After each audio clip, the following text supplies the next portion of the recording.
And we are living now through the wars for oil. We will live through the wars for water. That's what it means if we don't stop it, but we can stop it. We have the technology already now. There it is on the Isle of Wight. Yeah. We have the technology all over the world. We can cover the world with alternative energy, insulate all the public buildings, run public transport, regulate the industry, and we can solve this problem technically in 10 years with no more research. We can do it now. And what we have to do is make the governments do it. Yeah. When they seriously want to do it, they do it. If you look at what happened in World War II.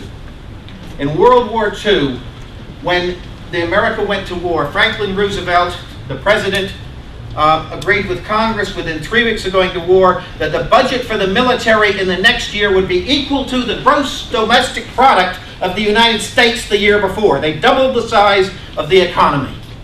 They closed every car factory in America, and they made no more cars for the duration of the war in that car-crazy country. And 3 months later, they opened the car factories, retooled to produce weapons, to produce tanks, and to produce 60,000 bomber aircraft. What we have to do is the same thing, but not to take lives, to save lives.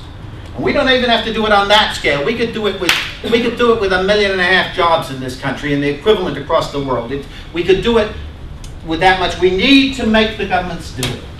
And that's the importance of what I've seen down at Vestas. Just a small number of things to finish with. Yesterday, the workers there in the management block took one of the sheets they had up there and put a new slogan that they draped over next to Gordon Brown, "Nationalize this." And their new slogan was, "The whole world is watching." Yeah. And what we have to do is show them that's true. Because when workers move, when ordinary people take the world in their hands, people respond. Bob Crow came down yesterday and said something I have never heard a trade union leader in this country ever say. He said, never heard a trade union general secretary ever say. He said, "We back occupations even though they break the law." He said, "When the suffragettes wanted the vote, they threw themselves under horses, and everybody said they were criminals. And if you look back, we know they are not criminals." And Bob Crow came down and said that because of the movement. Because it's greatly to his credit that he did it, but it's because he could see that this movement was there. If we're going to make green jobs, we're going to do a report and so on from the climate change campaign, but if we're going to make it real, what we need is every Vistian, the people in the Vistian plant who said, "We have the skills, we make plastics." You can make anything out of plastics. The car factories all over the world that are closing.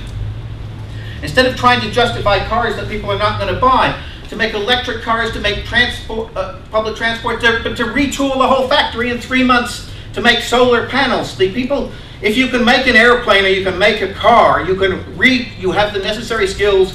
You need to learn. You need to sit by somebody like Matt will babysit you for 3 months. Do you know what I mean? In order to learn this set of skills, but to reopen them, making wind power. We need the movement to spread for people to demand that. And I think that's possible. I think that's possible because I've heard people talking and I've seen things happening on the Isle of Wight that I have not seen for many, many, many years. Something quite new is happening. And what I want you to do, we'll talk about the details of what people do, but what I want you to do in building solidarity is I want you to think beyond the ways that you have built solidarity before, and the ways that you have politically campaigned before. I want you to send emails to every political or environmental activist contact you have. I want you to do that. But then I want you to phone them and say to them, get down for that picket on Tuesday in London. And if you possibly can, get down to the Isle of Wight this weekend. We want a forest of tents.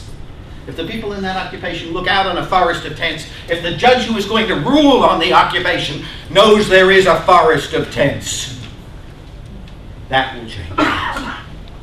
But to do that, look at your mobile phone.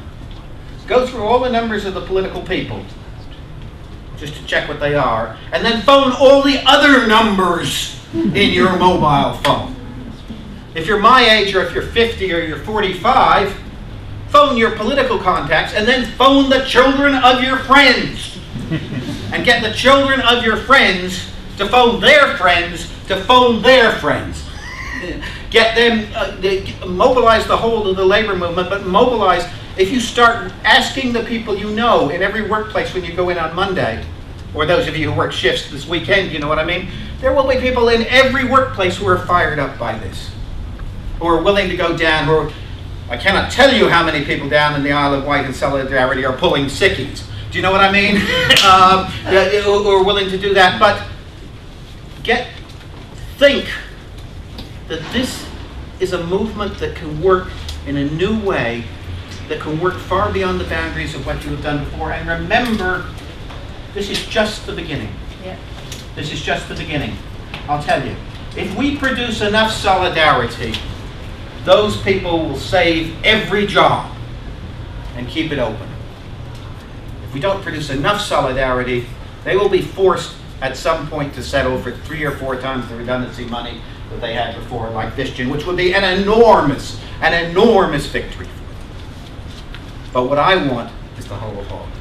I want all the jobs, because if we get all the jobs there saved, if we do what Bob Crow said, he said, who cares if there's a market for the blades right now because of planning? Produce the blades and make stacks of the blades. Fill warehouses with the blades.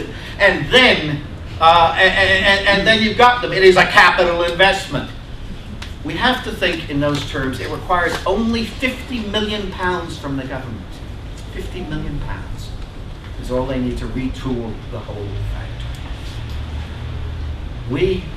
If we do this, if this occupation works for green jobs, if we can get other people whose livelihoods, whose whole factories, whose whole workplaces are threatened, if we can get them to say, we could retool to make green jobs, if we can get them to occupy for this, we can change.